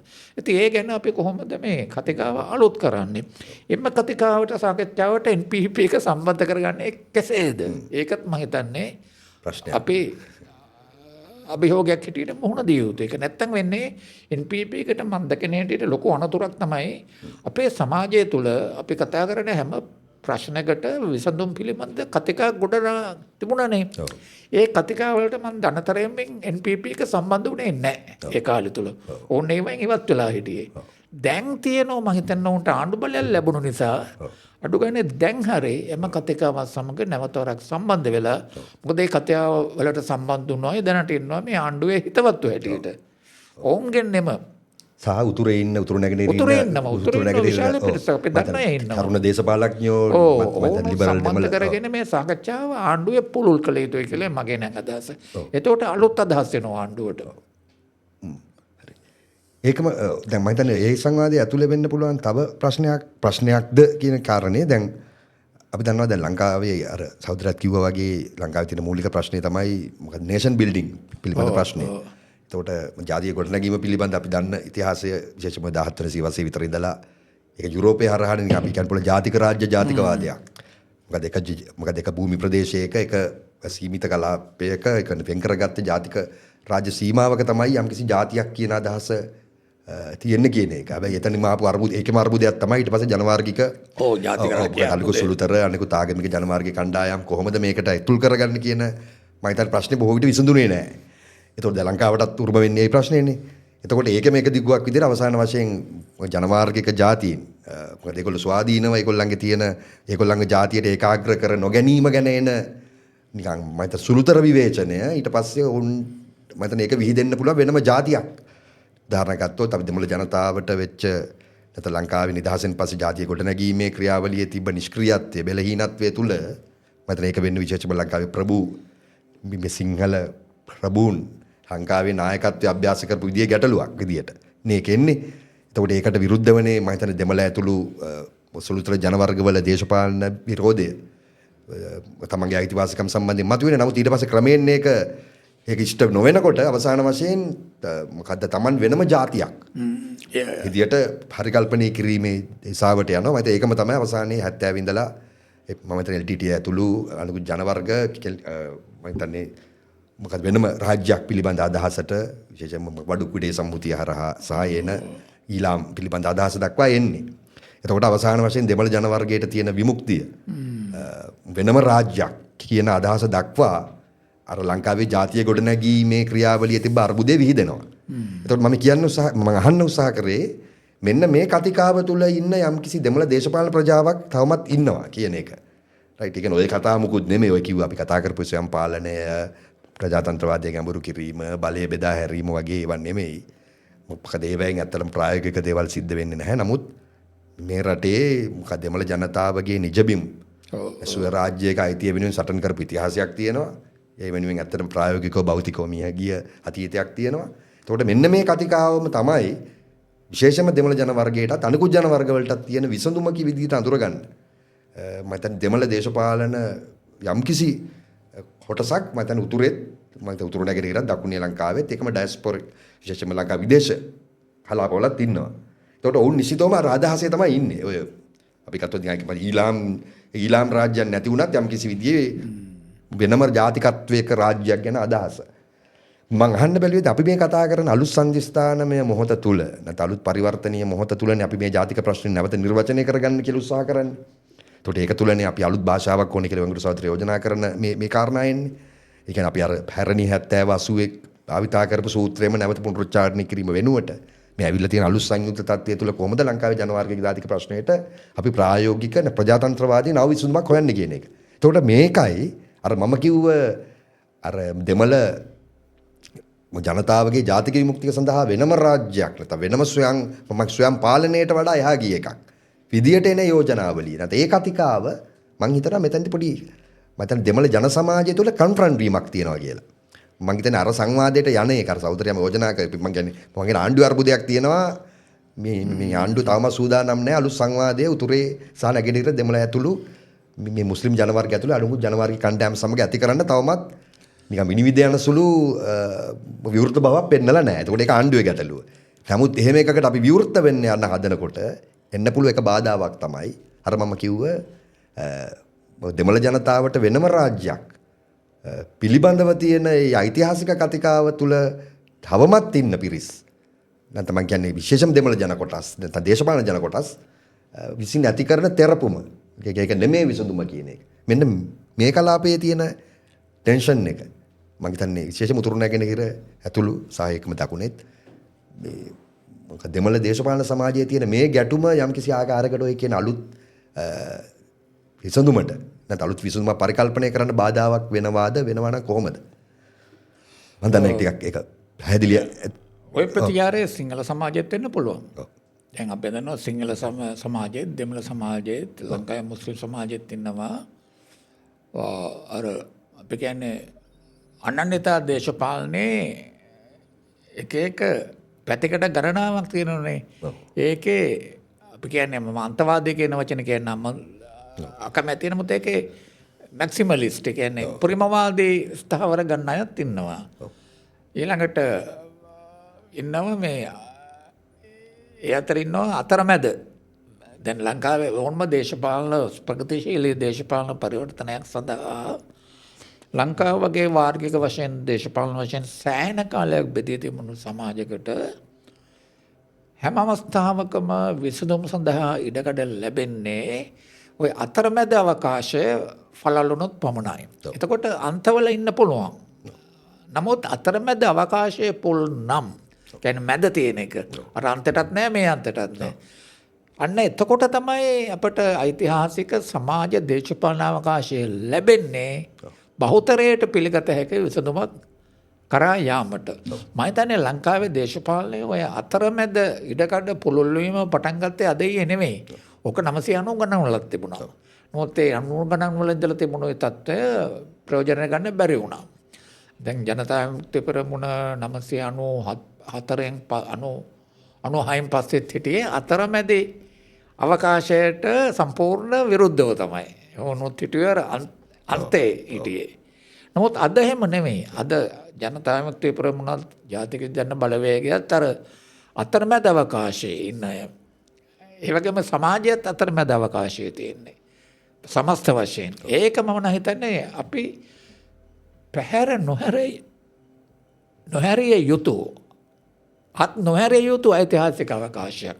ඒ නිසා තමයි මම නිතරම කියන්නේ මම නැවතුරක් ඒක විදුයි ජාතික ජන බලවේග ආණ්ඩුවට ඓතිහාසික වගකීමක් තිබෙනවා ලංකාවේ ජාතික සමගිය ගොඩනැගීමට ජාතික ප්‍රශ්න විසඳීමට වෙන කිසිම ආණ්ඩුවක් නොගත්තු කල්පවත්න විසඳුම් සඳහා පදනම දමා ඒවා ඉදිරියට ගෙන යාමට මේ ඓතිහාසික අවකාශයක් තියෙන්නේ.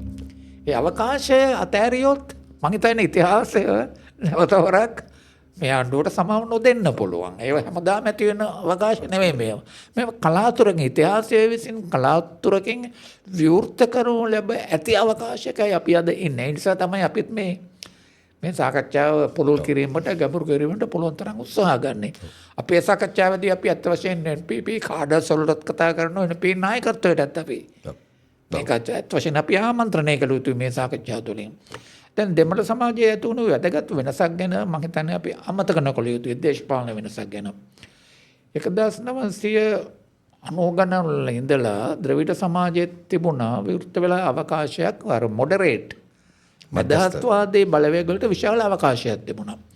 මම හිතන්නේ දෙමළ ප්‍රබෝපන්ති දේශපාලනය තුල එම අවකාශයේ විවෘත කර ශක්තිමත් කිරීම මතවාදී වශයෙන් දේශපාලන වශයෙන් විශාල කාර්යයක් කරපු කෙනෙක් තමයි මේ සම්බන්ධන් මැතිතුමා. එතුමාගේ කාර්යයත් එතුමා නායකත්වය දුන්නෝ අයිටැක් කියලා දැන් හඳුන්වන ඒ කාලේ TNA කියලා නොයෙකුත් නම් වලින් පෙනී හිටපු එම මධ්‍යස්ථවාදී ද්‍රවිඩ ප්‍රභූ බලවේගය දේශපාලන බලවේගය ඉතාම වැදගත් කාර්යයක් කළා. මුලින් ඒගොල්ලෝ LTT එකට සහයෝගය දුන්නා. නමුත් ඒකෙන් කැඩිලාවිල්ලා පසුගිය කාලය තුල සම්බන්ධන් මහතා ඇතුළු සෑහෙන වැදගත්ම සාධකයක් ඒගොල්ලන්ගේ. තවමත් ඒක මම හිතන්නේ විනාශ නොවී තියෙනවා. නමුත් අවාසනාවට තියෙන්නේ මම හිතන්නේ ITEC එකේ වාසනාවට තියෙන්නේ ඕන්ට එම දේශපාලන සහයෝගය දෘಢ සහයෝගය තවත්වගෙන යන්න බැරි වෙලා තියෙනවා. නමුත් මම හිතන හැටියට ඔබ කීප හැටියට උතුරේ ද්‍රවිඩ සමාජය අත්‍යන්තවාදී විසඳුම් සඳහා අපේක්ෂා කරන අය සුළුතරයක්.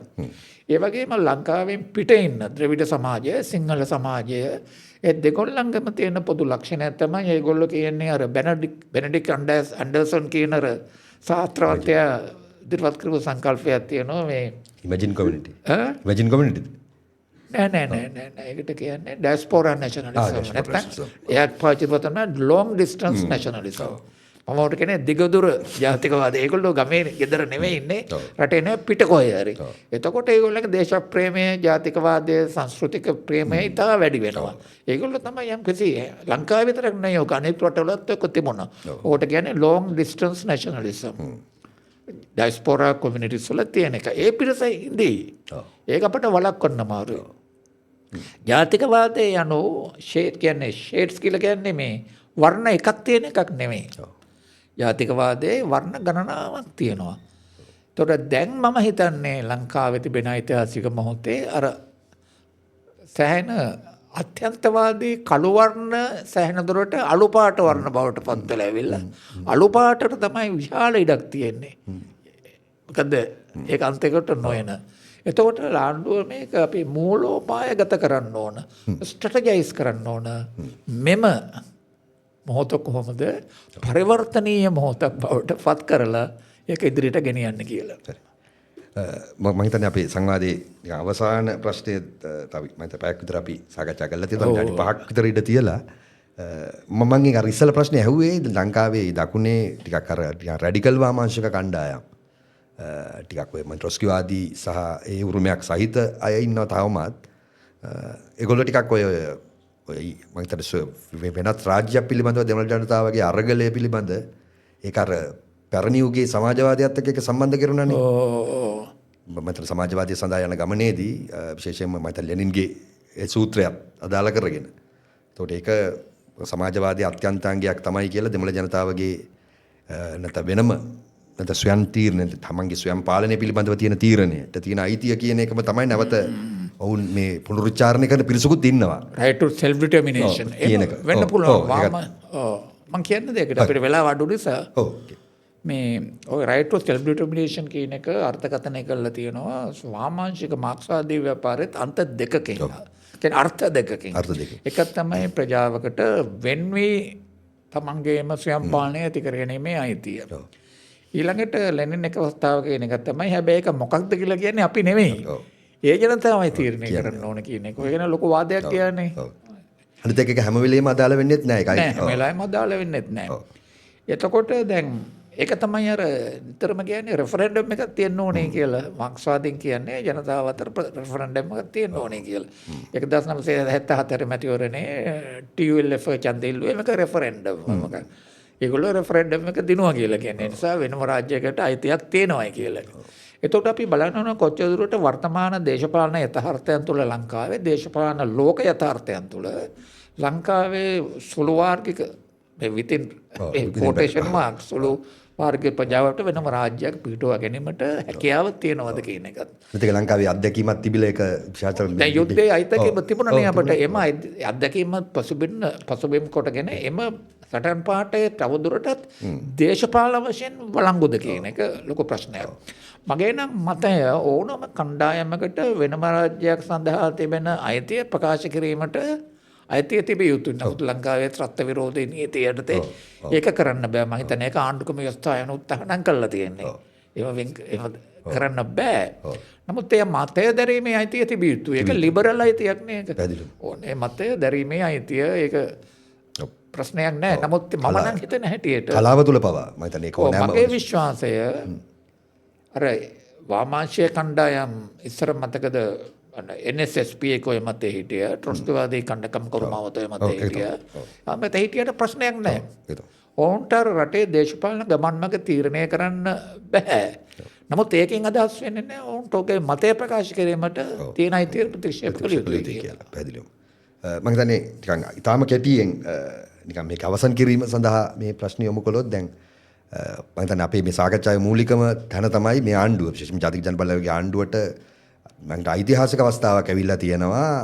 මම හිතන්නේ විශේෂයෙන්ම ජාතික සමගියත් එයින් ඔබට ගිහිල්ලා විශේෂයෙන්ම දෙමළ ඇතුළු අනෙකුත් සුළුතර ජන වර්ගයන්ගේ මගේ සමාජ විමුක්තියත් ප්‍රජාතන්ත්‍රවාදී අයිතිවාසිකම් කියන මේ කාරණා දෙකම මම කියන අලුතෙන් උන් තුල එක ස්ථාපිත කරන්න ඒ අයිතිවාසිකම් දිනා දීමට අවශ්‍ය නව සංවාදයක් පැහැදිලිවම ආරම්භ කළ යුතුයි. ඒක තමයි අපේ සංවාදය. මම හිතන්නේ අපිට දැන් ටික පේන්නේ නැහැ. ඉතින් අපි යෝජනා කරනවා මේ කතා බහක් වලින් සහ දේශපාලන නායකත්වයන්ටත් අපි යෝජනා කරනවා මේක මේ අවස්ථාව අතාරින්න එපා.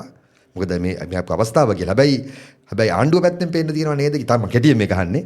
ආණ්ඩුව පැත්තෙන් දැන් මතන ආණ්ඩුව දිගටම ගන්න පාය මාර්ගවල ටිකක් වැඩි වශයෙන් පේන්න තියෙන්නේ ආණ්ඩුවේ තියෙන ප්‍රධාන ජන බහුතරය ගත්ත සිංහල බෞද්ධ මම හිතන්නේ දෙමළ ජනතාව මේ අරුණහම ලංකාවේ ඉන්න අති බහුතර මම හිතන්නේ විශේෂයෙන්ම සිංහල බෞද්ධ ජාතිකත්වයේ මත පදනම් වුණු විශාල ඡන්දදායකයන්ගේ පිරිසක් තමයි මේ ආණ්ඩුව බලයට පත් කරන්න ඡන්දය දුන්නේ.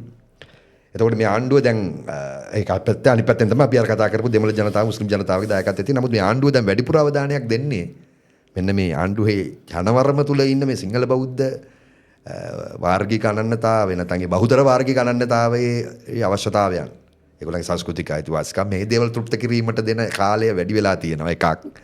දෙවෙනි එක අපි යෝජනා කරපු අනිකුත් ජන වර්ග සමග අලුත් සංවාදයකට යන්න තියෙන ඒ අවශ්‍යතාවය ආණ්ඩුවට මම හිතන්නේ තිබුණත් ආණ්ඩුවට ඒක යන්න වළක්වන්න හේතුවකුත් වෙනවා නේද කියලා මේ ආණ්ඩුවේ තියෙන මේ අර සිංහල බෞද්ධ ජනපදනම මත පිහිටා තිබීම නිසා ආණ්ඩුවේ බලය මම හිතන්නේ ඒකත් යම්කිසි බාධකයක් ඇති කරනවා නේද කියන අවසාන ප්‍රශ්න විදියට මෙහෙම ඔබේ ප්‍රශ්නේ වැදගත් ප්‍රශ්නයක්. ඒකට මගේ ප්‍රතිචාරය මේකයි.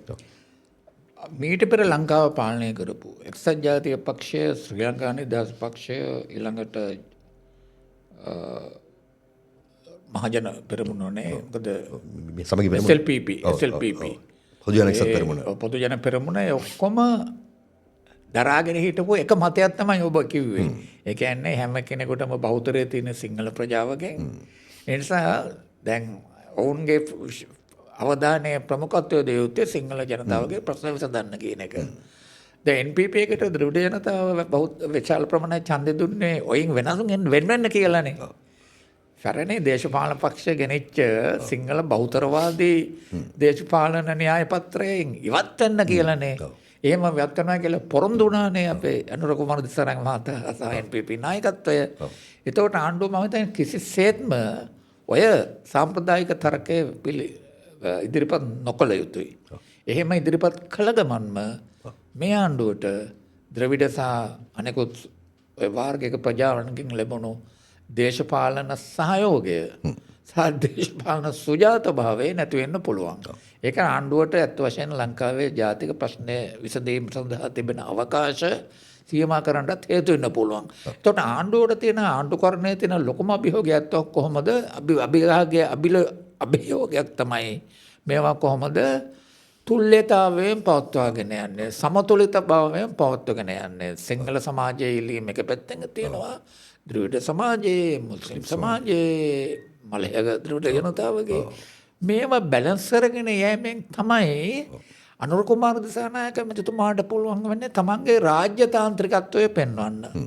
තමන් දේශපාලන අලුත් නායකයෙක් කියන බව පෙන්වන්න.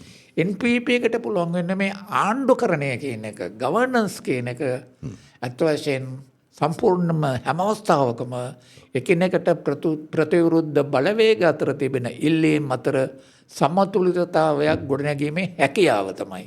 මම හිතන්නේ ආණ්ඩුවට අන්න ඒ හැකියාව ඇති කර ගැනීමට සිදු වෙනවා. ඒ කියන්නේ සමාජයේ බලවේග එකක් නෙවෙයිනේ, විවිධ බලවේග, ප්‍රතිවිරුද්ධ බලවේග වල ප්‍රතිවිරුද්ධ ඉල්ලීම් තියෙනවා.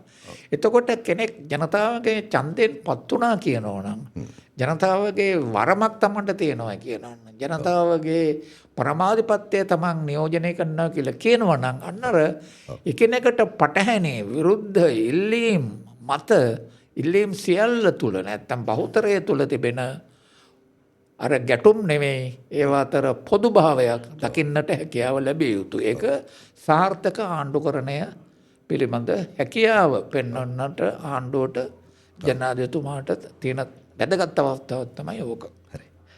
එhmenan අද මම හිතන්නේ ටිකක් අපි පැයකට වඩා අපි මේ සාකච්ඡාව ගෙනිච්ච අද මාතෘකාව වුණේ ලංකාවේ ජනවාරික ජාතික ප්‍රශ්නේ අද මොහොත.